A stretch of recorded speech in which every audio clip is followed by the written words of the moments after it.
Get that Euro Millions feeling this Friday. 10 UK winners are guaranteed to be millionaires. That's 10 more reasons to dance. 10 more robots, 10 more Limbos, 10 more salsas. 10 UK winners are guaranteed to be millionaires this Friday. Euro Millions from the National Lottery. Play on app. Account terms, rules and procedures apply. Players must be 18 or over. At BP, we're not just talking strategy. We're making it happen. Growing our upstream business with 6 major new projects in 2025. 4 already live, 2 more scheduled this year. Expecting to add 135,000 barrels a day to peak production, helping drive long-term shareholder value. For more on our growth plans, visit bp.com/strategy at work.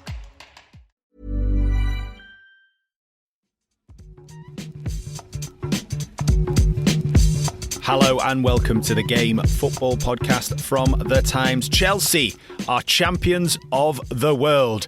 Enzo Maresca's side stunned the mighty Paris Saint-Germain to win the Club World Cup 3-0 in New York on Sunday night.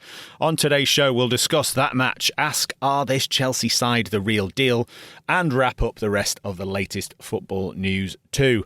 I'm Tom Clarke, and joining me from America, we have the football reporter for The Times and Sunday Times who covers Chelsea and clubs in the south of England, Pete Rutzler. How are you? I'm good, Tom. I'm good. We're at the end of a long month and it's finally over, so I'm quite pleased. But yes, very good, all in all. Excellent. A long slog, yeah. I've got to say, when we sent you and Hursty out there, I was like, I wonder how long they'll both be out there. I wonder, I've got to say, I didn't see you being out there for the whole thing. And we definitely didn't see this coming. You did say on the preview show that you thought Chelsea would give PSG a better game than Real Madrid managed. But even the most positive and passionate of Chelsea fans probably didn't see this coming, did they? No, nobody, not a soul. I think anyone who claimed to have had faith in Chelsea winning in this way would probably have been deemed a bit delusional, to be honest. It was a pretty astonishing performance, and that's not to undermine the fact that they did it. I think it's the levels that they reached in that game, the problems they caused for Paris Saint-Germain were absolutely fascinating. Fascinating in the sense that we've only seen Chelsea against, I wouldn't say weak opposition, but they haven't really faced serious opposition in this tournament so far. And this was the first major test, the first big club since they've been out here, and big European club, obviously PSG. We've talked about how brilliant they've been this year, but to perform in that way is a huge moment. I think it's a massively important moment in their project. I think it's really important for Enzo Maresca. I mean,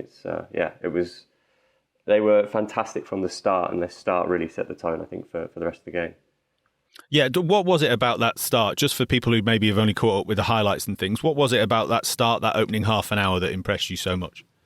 Oh, it was the intensity. I asked Enzo Maresca this afterwards. I said, well, what did you sort of say to make the players sort of believe a little bit? Because all of the conversation, well, we talked about it, was just how good PSG are, how unstoppable they are, how brilliant their press is, how big their threats are.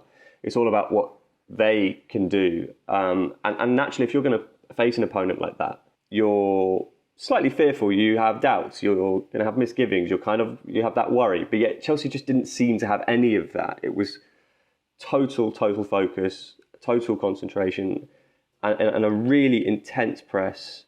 And maybe there's the view, and I remember saying this to a colleague, I was trying to think of another midfield trio that could really push PSG. Of course, you've got Liverpool and how well they've done, but Enzo Fernandez, Moises Caicedo, it was Reece James who was in midfield, and we were a little bit, is he going to be okay? We've got Cole Palmer in there.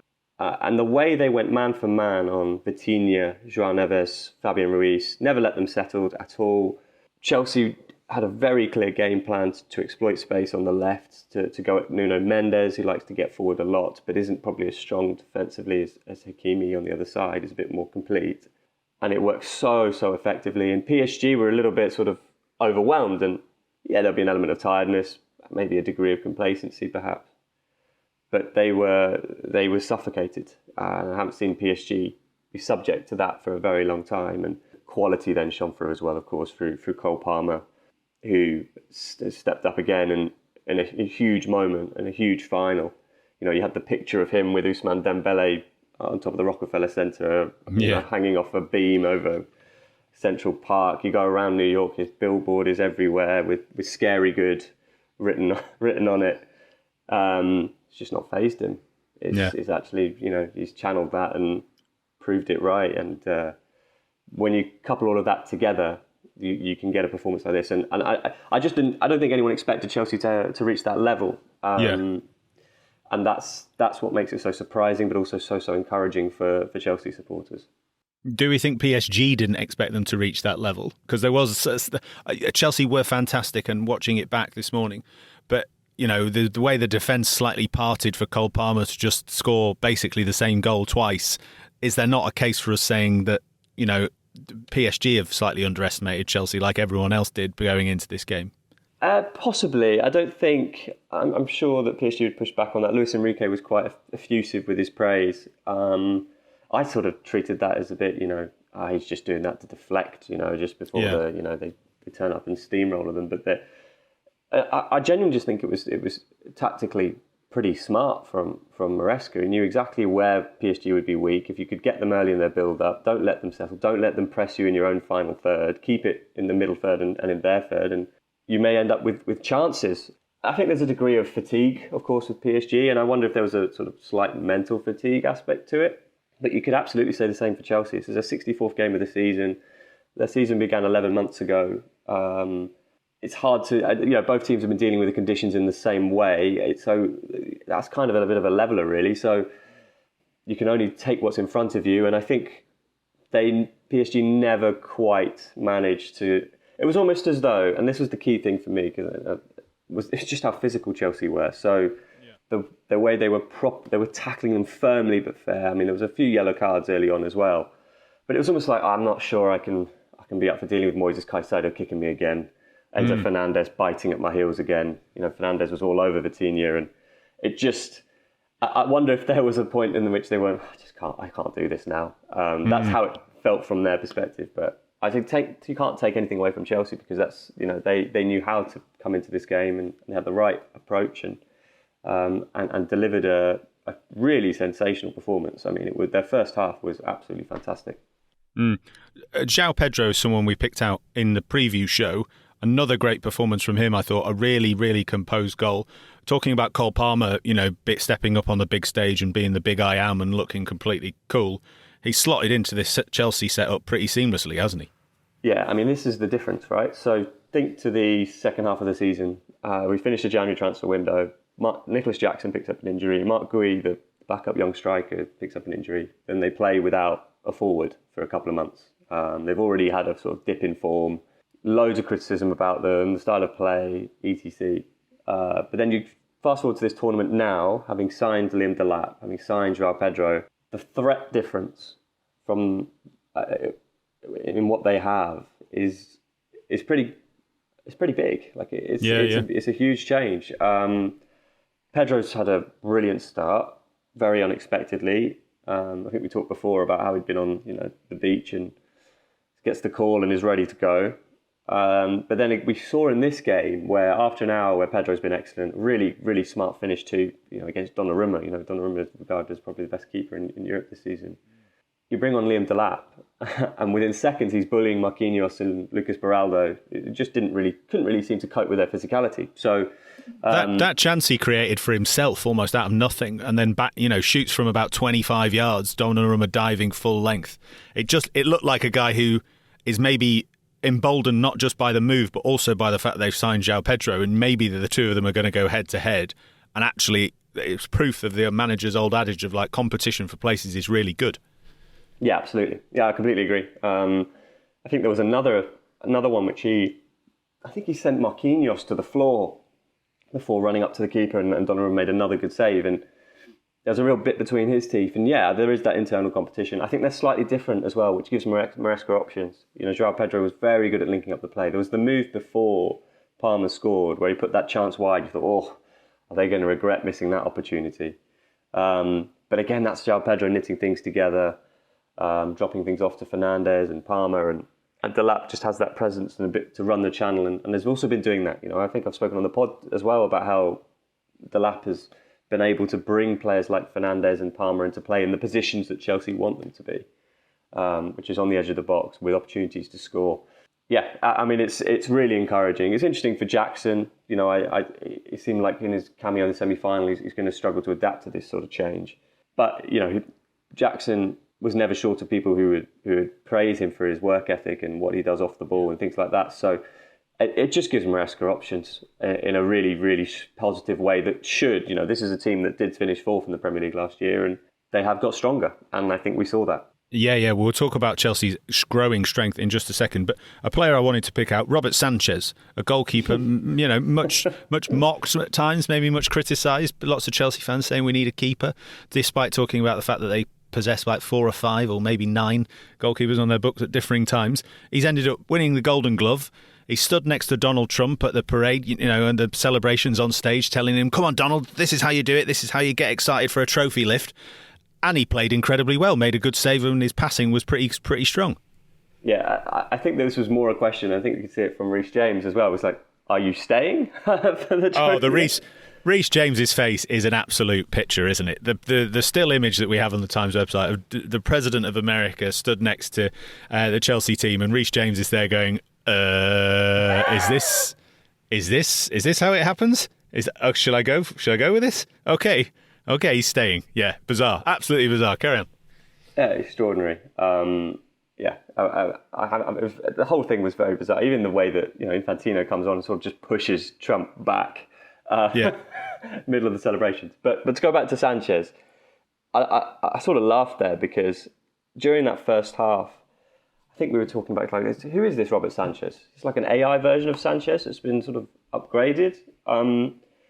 Mainly because of his distribution. So there were 3 passes in that first half. I think the third one was pivotal in leading to the second goal because it set Malo Gusto away, who then feeds Cole Palmer, who does the rest. 3 passes straight through the PSG press. Straight through it, completely bypassed it. Chelsea move up the pitch. I think it was definitely the best performance I've seen from him, particularly in terms of his all-round game. And it's probably the first time, but there's always been this sense with Chelsea and their goalkeepers that there is a real confidence in Sanchez, which has never really been reflected in performances. There's always been this uncertainty. Even in the semi-final against Fluminense, Chelsea appeared comfortable, and there was a ball over the top to, I think it was Hercules, and it should have been Sanchez who claimed it, hesitated inexplicably, and the forward gets a shot away, and he has to make a save. Here, there was none of that uncertainty, and it just goes back to the point I was making at the start. There was everything, it was very clear in Chelsea players' head. There was no doubt. There was no sort of misgivings. There was no idea of fear about what they were facing.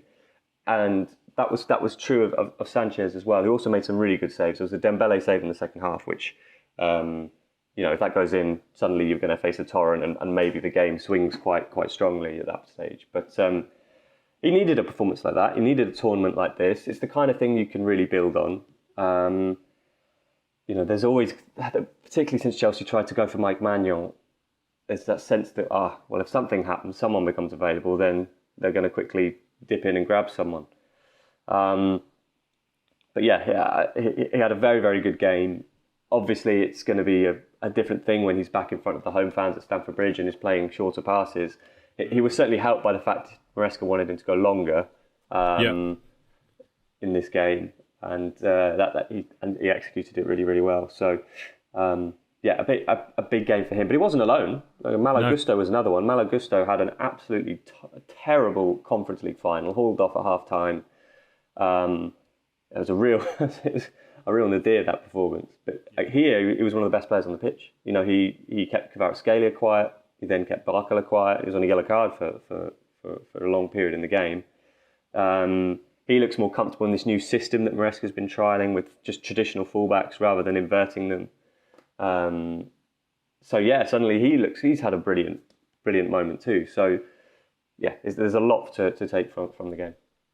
For those two players, they're good examples of what maybe Chelsea fans will be listening, thinking, yeah, we're excited about João Pedro. Yeah, we know Cole Palmer's the absolute boy. Caicedo's great. Enzo Fernandez is looking good, but we still need more. We need more.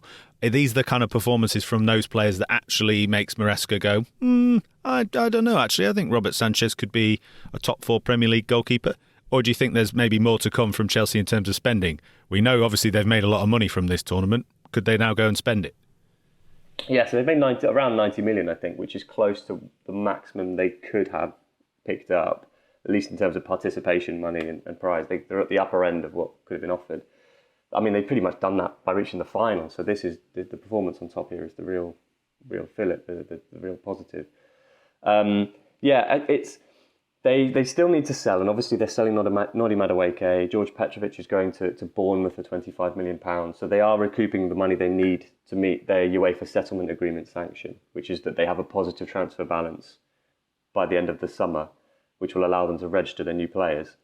So we've still got Jamie Gittins to come into the team. You've still got Esteban Willian to come into the team, who's arriving this summer. Chelsea will always...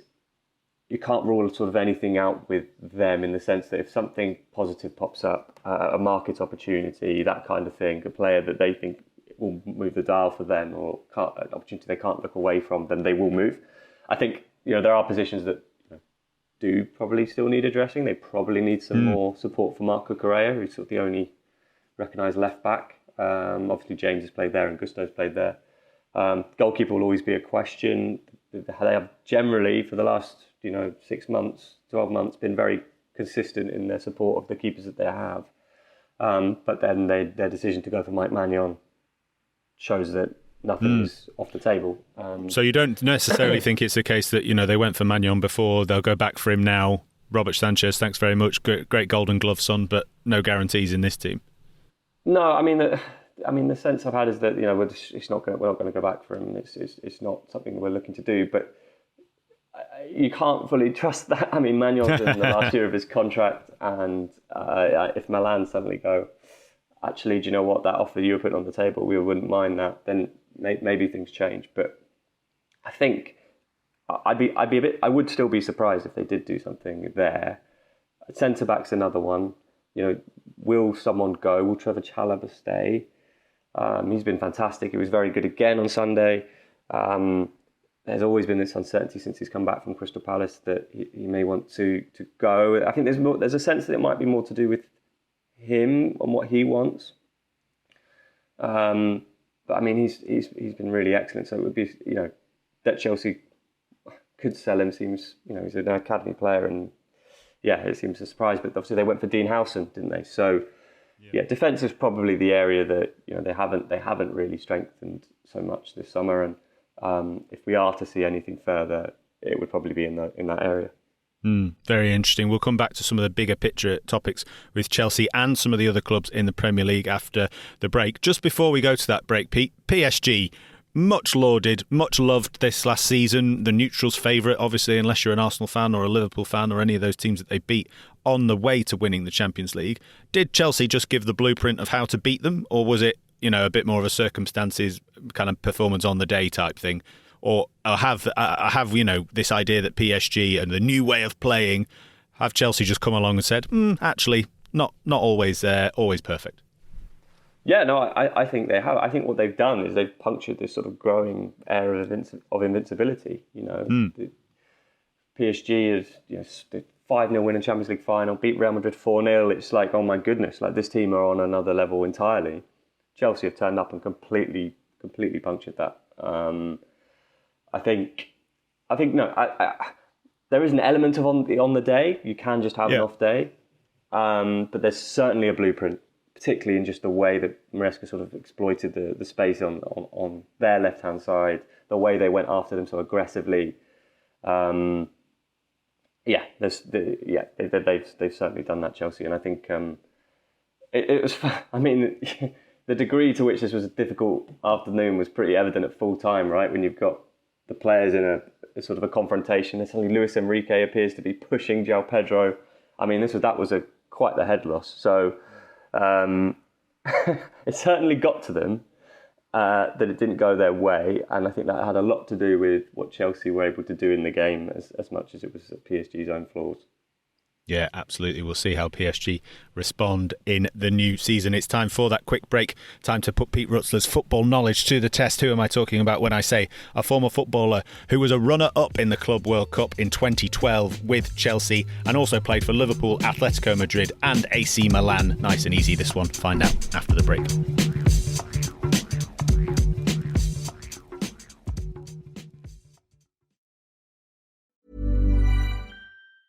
Get that Euro Millions feeling this Friday. 10 UK winners are guaranteed to be millionaires. That's 10 more reasons to dance. 10 more robots, 10 more Limburgs, 10 more salsas. 10 UK winners are guaranteed to be millionaires this Friday. Euro Millions from the National Lottery. Play on app. Account terms, rules and procedures apply. Players must be 18 or over. At BP, we're not just talking strategy. We're making it happen. Growing our upstream business with 6 major new projects in 2025. 4 already live, 2 more scheduled this year. Expecting to add 135,000 barrels a day to peak production, helping drive long-term shareholder value.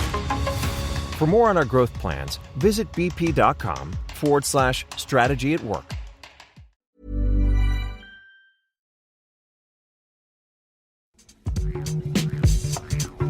Welcome back to the Game Football Podcast from The Times. I'm Tom Clarke and I've got Pete Rutzler with me, straight in with the answer to the quiz question. Nice and easy. Pete?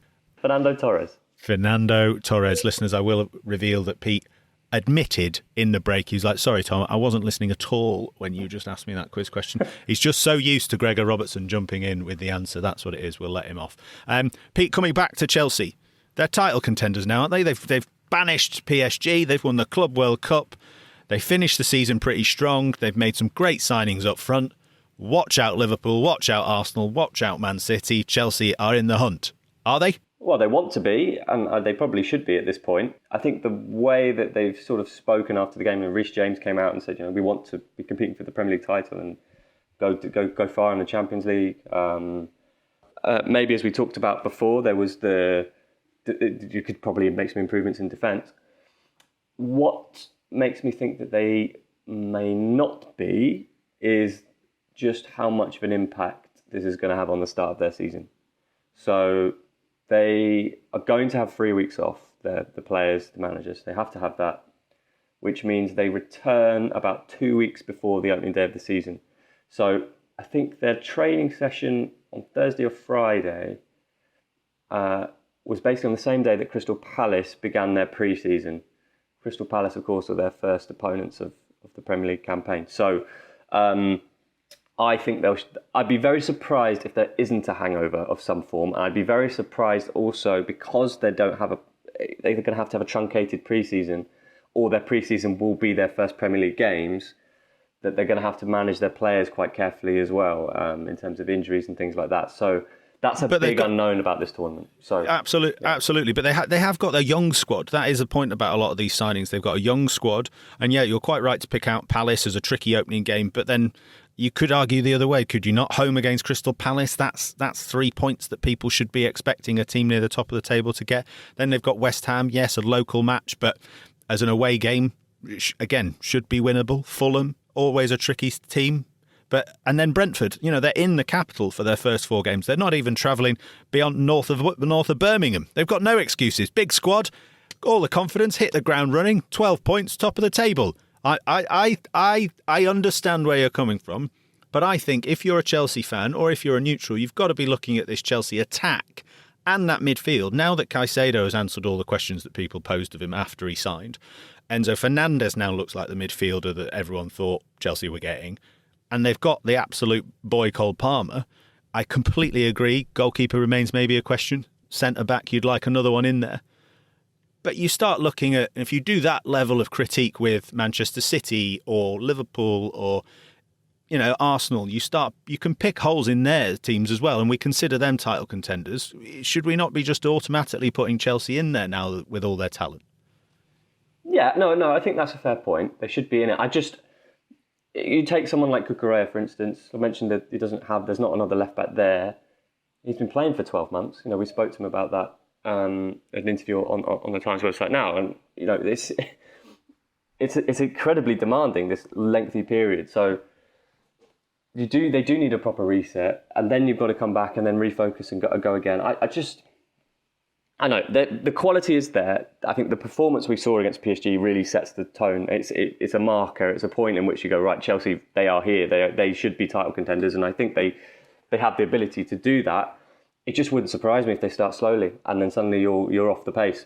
I think it'll be interesting to see how that's received and the degree to which that's sort of accepted. I think I think a lot of people have seen the Club World Cup because I don't know, it hasn't really been watched so much back home, I would say. I don't know. It probably is perceived as kind of a pre-season-y tournament, but it's very much a post-season thing which is competitive. Yeah. Which is a very different thing, particularly when you're playing in the kind of conditions that they've been playing in. So it's going to take a toll.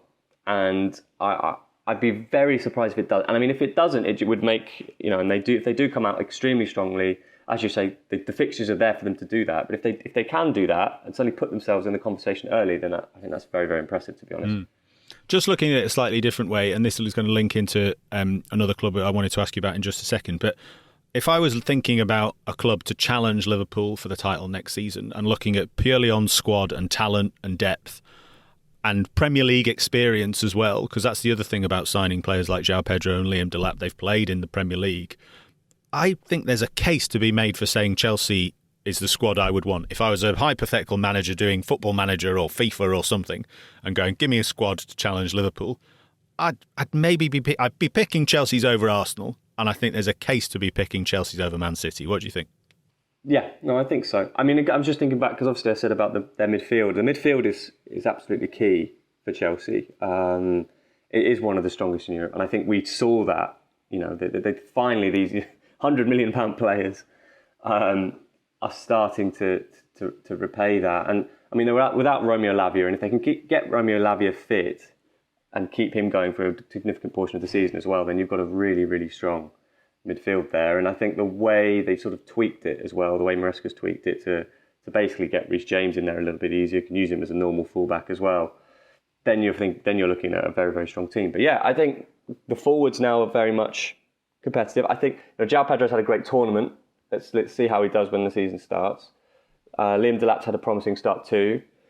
It's going to be a different beast playing in the Premier League week in, week out. We have to keep that in mind. We are watching them at the Club World Cup, and they've been playing a Brazilian team, one from America, one from Africa. So there is that sort of, what is the level really? Defence is the question mark, isn't it? I think, but as certainly in terms of the squad, they're certainly in the conversation. I think it's just whether they can. Yeah, I think they're trying to hit the levels that they hit at the start of last season, which will maybe tricky, but let's see. One thing that might make me change my mind, the classic presenters flip-flop once we come round to the pre-season shows in a few weeks' time, is if Arsenal can get Victor Gyökeres and a few more signings over the line. Because I then start thinking about that, and I've got a few pals who are Arsenal fans who are not sure about Noni Madueke. They're maybe a little bit worried about Gyökeres' goal record in terms of the amount of penalties that are part of his goal record. I think I was reading the other day that he scored 19 penalties or something like that, which is one of the highest tallies ever. Same question again in terms of what I'm saying about Chelsea's attacking lineup. If you start going that Arsenal have got Madueke, Saka, Martinelli, Havertz and Gyökeres as a 5 to choose from, pretty strong, or still need something? I think it is strong. I have reservations about Gyökeres. I mean, he has a fantastic goal-scoring record in Portugal. But, the Portuguese league does have a drop-off in terms of quality. You have the big clubs, you're Sporting, Benfica, Porto, Braga, and then the quality level dips quite a lot. So it can be tricky to really judge the level. I think he's very different to what Arsenal have been doing style-wise. I remember watching him at Coventry City. He's a big forward. He's a big presence. So that will have an impact on the whole way they play and have been playing for the last few years under Arteta. That's why they haven't had a 9. It's because they didn't want to sort of play with that kind of presence that takes space. It does give them variation though. And the fact that we saw Arteta use Mikel Merino in that way and quite effectively suggests that he will have a positive impact. It's just the degree to which he does. Like, what is his level? And I'm not sure what that is. I don't he's gone from. I remember in Coventry, there were a lot of Premier League clubs were looking at him at that point, weren't sure. Goes to Portugal. He clearly stepped on again. He's 27, so I think a lot will hinge on how he performs. I think in terms of depth, as you pointed out, they're certainly. I mean, they've already been title contenders. They've only strengthened in that sense. So you would think that they'd certainly be in the conversation again. It'd just be interesting to see how Gyökeres sort of adapt. Absolutely. Arsenal and Chelsea fans, if you've got views on Gyökeres or on Chelsea's strength or potential weaknesses, get in touch with me, tom.clarke@thetimes.co.uk. Now, Pete, just returning just to finish with two stories that happened after we recorded the show on Friday. Morgan Gibbs-White, this is something we did discuss, but this was before the latest update in this chapter of this potential saga that could rumble on. Charlotte Dunker and Tom Allnutt reporting on the Times website that Nottingham Forest considering legal action against Spurs over their approach for one of their star players. Forest claiming that the North London club contacted the England player over a possible move without their prior written consent. We believe Gibbs-White was set for a medical with Spurs on Friday after they expressed the intention to trigger a £60 million release clause.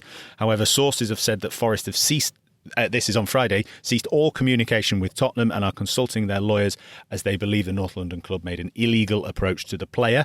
As we're recording this show now, we believe that Nottingham Forest have taken that a step further forward. I do wonder whether there's a little bit of desperation in this. I always find these kind of tapping up type stories slightly fascinating because to me, and this may be the cynical editor in me, there's always conversations between clubs and players and agents. I mean, this is how deals get done, right? Am I wrong, Pete? Yeah, I mean, it does give the sense of, we're trying to show we're doing everything we can to keep our player when it's clear that they're going. I mean, in terms of transfers and things, you generally don't see concerted pushes for players that don't really have the sort of the nod that the player would be interested, or at least wants to know what they're going to offer and consider. The amount of times you'll see transfer stories where the personal terms are agreed before the clubs have started speaking,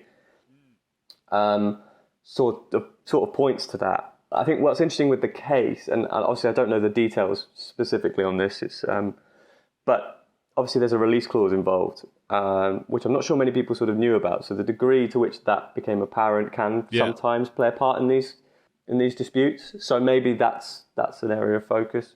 But no, I agree. I mean, I'd be stunned if Forest had, when they sign players, if they haven't, spoken to or had some kind of understanding that they may get somewhere with the deals they're chasing. You don't really get the sort of you just don't really get that otherwise in this day and age.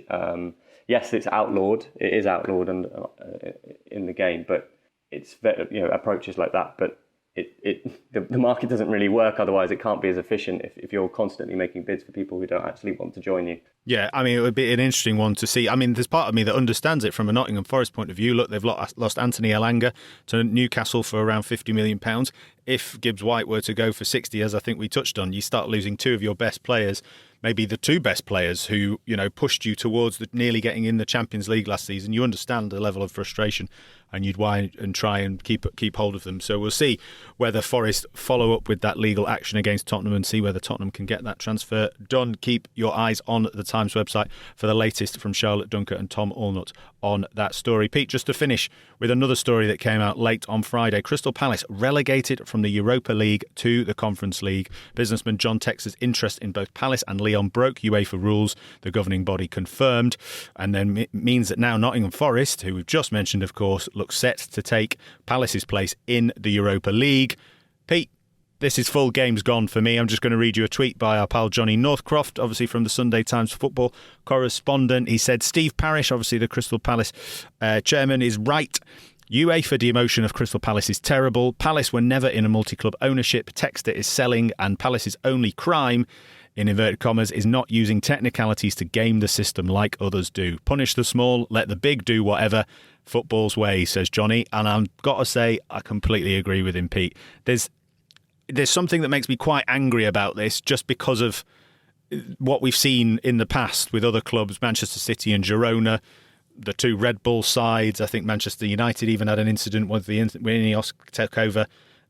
It's a similar thing to me with the transfers and stuff, where you go, hang on a minute, why have we ended up with this one scenario when the game is like this all the time? The multi-club ownership is all over the game, and as Johnny says, it seems to be their only crime was not using the legal technicalities to get around it like all the other clubs do. It stinks a bit to me. I don't know about you. Yeah, I'm absolutely gutted for Palace. Particularly, I spent a bit of time covering, Fulham, and obviously they have their history of going into the Europa League, and club of that kind of standing, what it means to get into European competition. Obviously, there's a big financial difference between being in the Europa League and the Conference League. It's when you consider all the other examples of different multi-club systems, the way they operate, the way that they exchange players, it's very, very hard. It's just not possible to put Palace in that bracket. There is the case that, there is a deadline that they would have had to meet in order to sort of get around this, and they missed it. They didn't see it. They didn't do it. So in that sense, there is that. But then I think what Johnny Norcroft's point is right, just about fundamentally how the game is right now, and just the fact that you have to have these technicalities in order to get around it. You're still going to refer to Girona as part of Manchester City's multi-club operation. If Chelsea and Strasbourg ended up in the same competition, which is a possibility, and one ended up in a blind trust, you'd still refer to them as part of the same multi-club system. You can go on, with all of them. It's also for me the fact that it takes part of the joy out of one of the great stories of last season, Crystal Palace winning the FA Cup. One of the great moments in a season that, when we had a league title that was all but decided by about February, we needed these cup competitions to give us some, the neutral joy, the sports journalist joy, the football reporter's joy that, I've never seen that, as Martin Samuel says, I want to see things I'd never seen before. And to me, it's just that slight kind of sucker punch. It's like the moment, the big light comes on and someone pulls the plug on the music at a party. It slightly takes that away from Palace. And yes, they're still FA Cup winners. Nothing is taken away from them in that sense. But part of the prize is this is what you get. That's the other thing Palace fans will have talked about. We're in the Europa League. And fine, they're still in Europe, Conference League, etc. But that is part of it to me as well that feels a real shame, is that it takes away some of their victory in a way. What do you think? Yeah, it does. I think Palace winning the FA Cup was one of the best stories of the season. It was... We think back to the scenes we saw at Wembley at full time, what it meant to Palace supporters, friends that have the Palace fans, but it is just symptomatic of a wider problem. They've just sort of been caught up in it. They're sort of like the innocent victims of something that's already bolted, in terms of multi-club ownership. It's rather than the specific case, it's the actual existence of it in themselves. How can John Textor have a stake in both Palace and Leon? That's the question, right? That's the point. Sure, there hasn't been the collaboration. You can make that point very clearly, and that's why it feels just so, if you're a Palace fan, infuriating. But the real issue is just the ability to do that in the first place, to treat these clubs as part of a global thing, to have them as hierarchies, which naturally inhibits competition. So you have to have these rules. You have to, if you're going to have multi-club, you have to have that kind of president. Otherwise, you'll end up in a scenario where they could face each other. It throws into question the integrity of these tournaments. So yeah, it's that aspect that's so dispiriting. And I think, if you take your club, Tom, and they're part of some kind of little feeder system or whatever, and they got into Europe, and this were to happen to them, the sense of injustice would be great, right? It would be. I'd be rioting in the streets, Pete. That's what I'd be doing. I'd be like turning this podcast into a one-man crusade to get Lincoln City back into Europe. Definitely. I mean, because that's part of it. Part of my joy would be that this is something special is happening to my team, and we've earned it. And that's the other thing, is that it's because of technicalities and this, as you say, this multi-club ownership, which everyone loads of people have, loads of clubs have.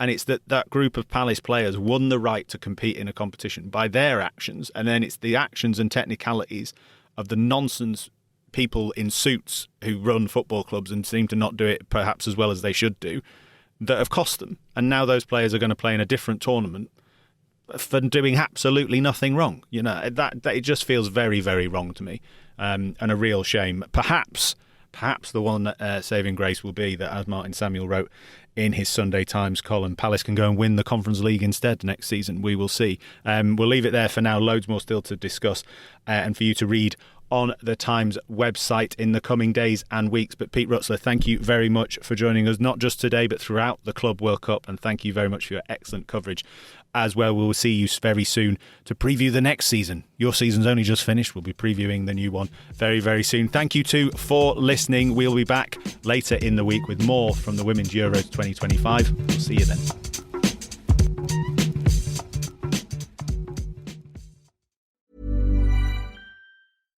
In the AI era, anything seems possible. Creating value, transforming industries, even saving lives, and changing the way we do business. From small steps to solving seemingly impenetrable problems. You can with AI. You can with KPMG. At BP, we're not just talking strategy. We're making it happen, growing our upstream business with 6 major new projects in 2025. 4 already live, 2 more scheduled this year, expecting to add 135,000 barrels a day to peak production, helping drive long-term shareholder value. For more on our growth plans, visit bp.com/strategy at work.